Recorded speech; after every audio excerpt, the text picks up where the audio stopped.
السلام علیکم ورحمۃ اللہ وبرکاتہ۔ الحمدللہ رب العالمین والصلاة والسلام علی رسولہ الکریم وعلی آلہ واصحابہ اجمعین، اما بعد۔ اچھا جی،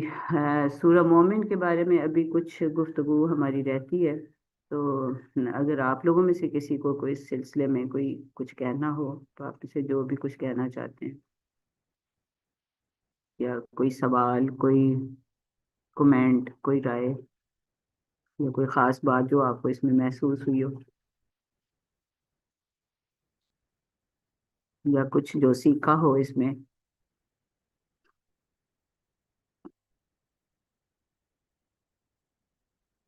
لوگ اس میں کچھ لیا کریں نا حصہ، گفتگو میں کچھ فیڈ بیک ہی آ جاتا ہے، کچھ پتہ چل جاتا ہے کہ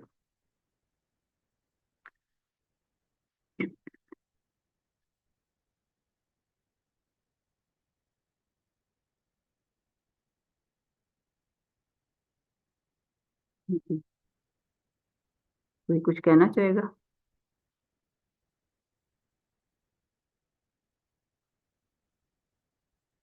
ذکیہ، پھر آپ اپنی کل والی گفتگو جو ہے، جو آپ نے شروع کی تھی، اسی کو مکمل کر لیجیے۔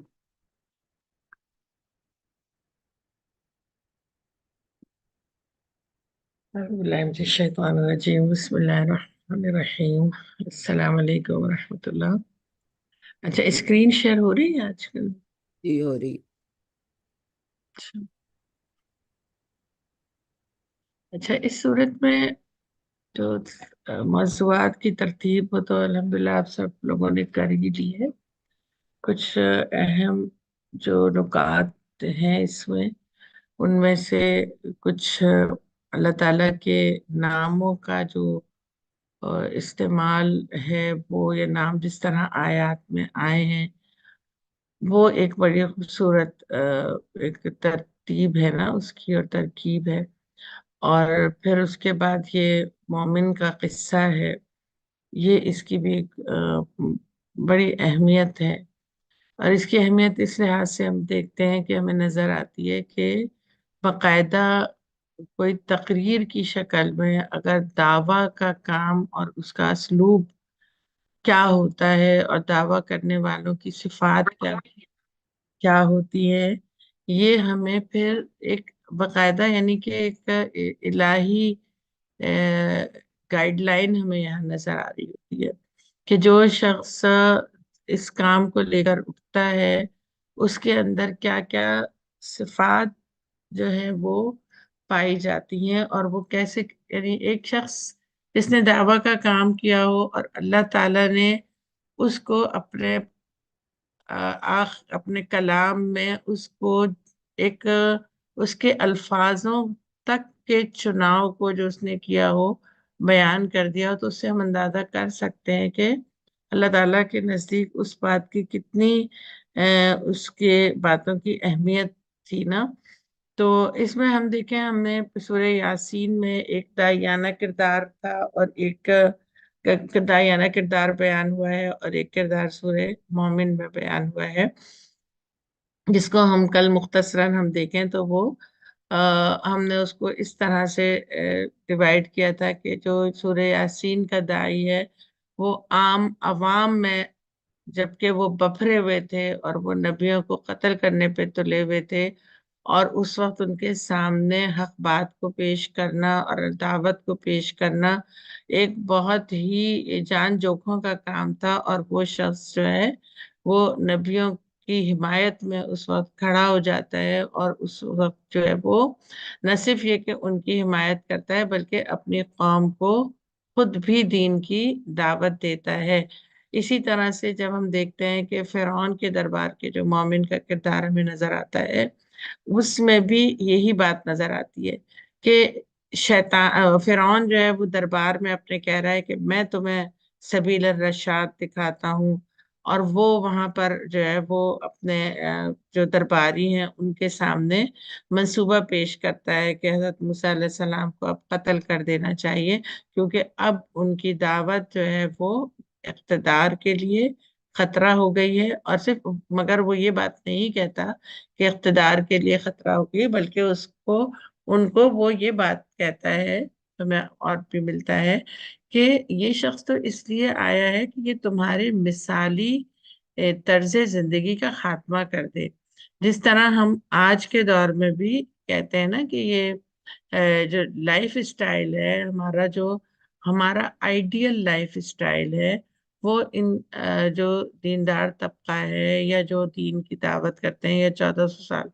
1500 سال پرانے اسلام کی بات کرتے ہیں، ان سے میچ نہیں کرتا۔ تو یہی چیز جو ہے وہ اس وقت فرعون نے رکھی، اور اس نے حضرت موسیٰ علیہ السلام کو جھٹلایا، ان کے قتل کی سازشیں کی۔ تو اس وقت اس مومن نے آ کر اپنی جان کی پرواہ کیے بغیر پہلے تو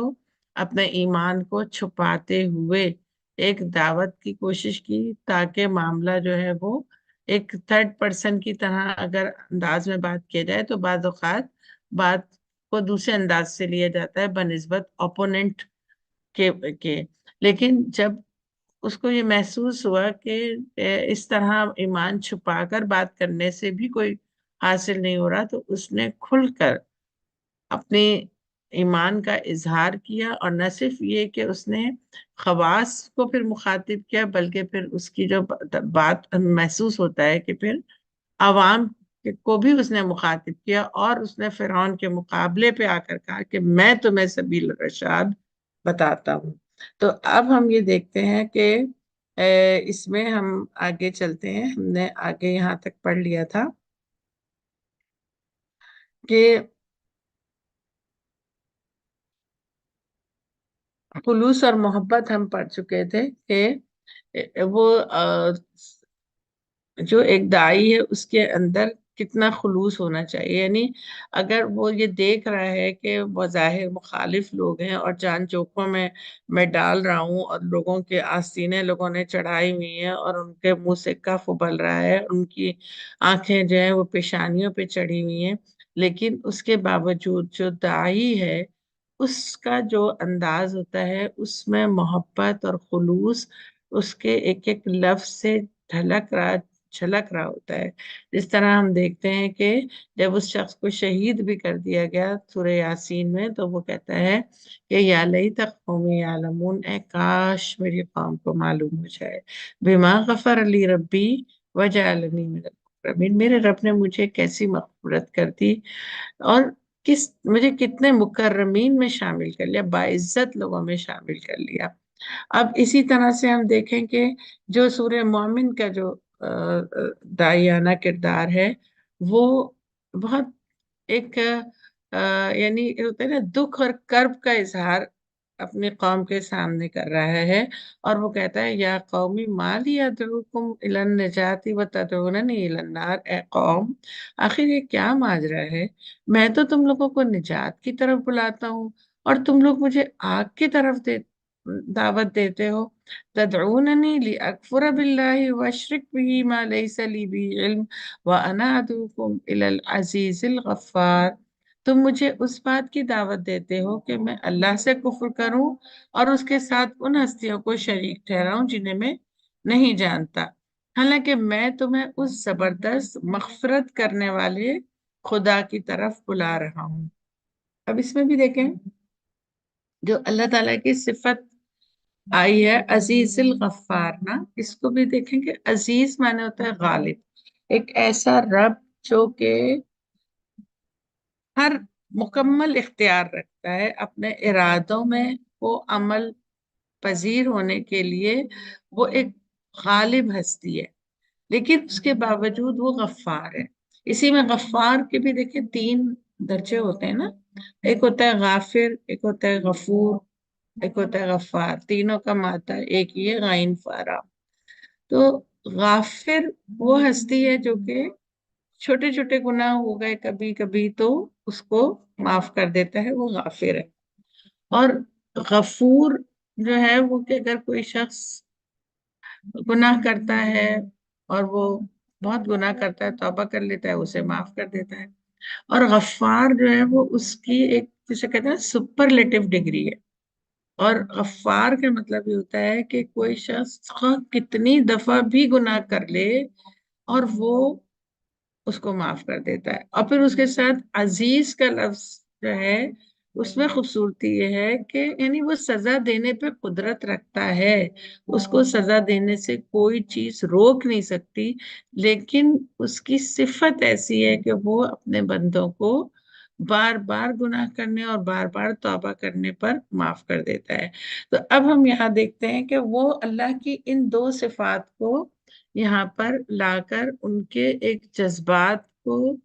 اور اللہ کی طرف رجوع کے لیے مائل کر رہا ہے. یعنی اللہ کی صفات بھی آپ دیکھیں کہ موقع کی مناسبت سے کتنی خوبصورت صفات ہیں کہ وہ اگر تم اس کو نہیں مانو گے تو وہ عزیز ہے، وہ تمہیں پکڑ سکتا ہے. لیکن یہ مت سمجھ لینا کہ تم نے گناہ کی زندگی گزار لی ہے تو وہ تمہیں معاف نہیں کرے گا، وہ تو غفار ہے.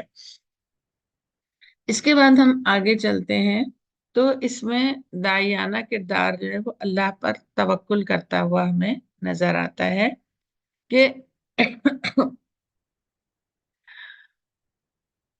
وہ